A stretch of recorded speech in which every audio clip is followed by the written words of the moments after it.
I'm Ian Burrows from New Hay Feeds. We grow a number of forage crops, mainly timothy or ryegrass or meadow grasses, which we cut for hay. The majority of it we cut goes through a drying process, but a lot of it we cut and just do us an ordinary sun-dried hay. So the 90% of our production is haymaking. We're based here in North Yorkshire, just near Selby. Most of the land is on alluvial plain near the River Ouse, which is great, very grade 1 basically, arable land, but we're actually growing grass and forage crops on it. We're running a 1290 New Holland baler along with the front rake now. All the cropping and harvesting operations we do ourselves. We've got a fully employed team with 3 people on the farm during harvest. But we also have another processing plant where we process all the hay into small packs or into hay for forage for horses. Okay, we were looking at lots of different operations of how to look at our efficiencies in the field, and obviously one came up before we purchased this is what do we do with the baler man, how can we make our raking more efficient.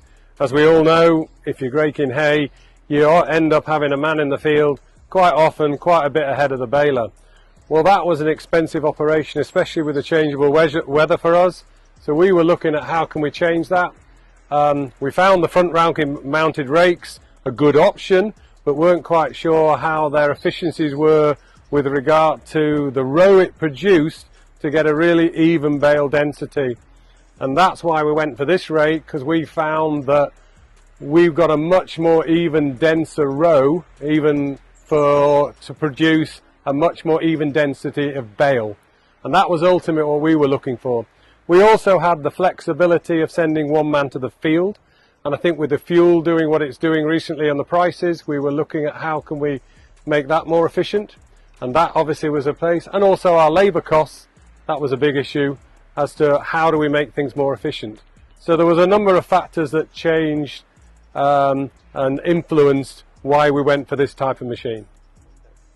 Yeah, having used the machine quite a lot, I think the idea about having such a big machine in front of you was a bit of a reservation initially, looking at how practical it was. But I think even in field corners, we soon found there were very easy methods to work out how to work it efficiently. Even in some of the slightly tighter fields, we're quite lucky here, we don't have that many, but there are some and it's still quite possible to do.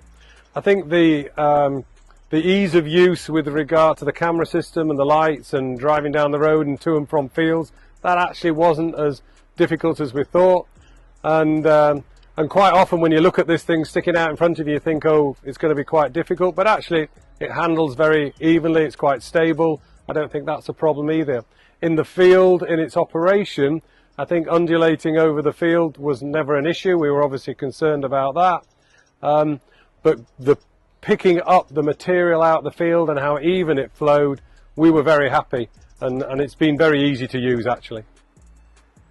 Yeah, we were looking at the different types of crops we were cutting. So you might go to a first cut timothy where you could get big volumes off it, where you could get up to 3 tons an acre off it, which is a big volume crop of hay.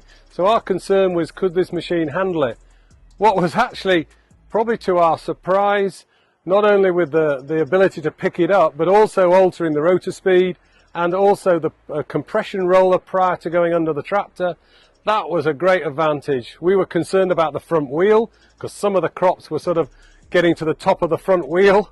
So that was quite interesting. Not a problem with anything we did in the first couple of years with this, where we've had big crops. And then at the same time going into a field next door where we might be on a second cut, which was quite light, much shorter grass. Could it pick it up? Could you alter your rotor speeds and get everything you wanted? And we managed to be able to do that as well. So it fitted the bill for what type of grass and the type of cuts we were doing, both first and second cut, big and small volumes, which actually, I have to be honest, I was quite surprised about. Yeah, we've run this now for a couple of years, and obviously the first year with the big crops, yeah, we did have a few issues to get set up, but Simon was very helpful from that point of view. We managed to get it set up how we needed, and we've run it absolutely fine.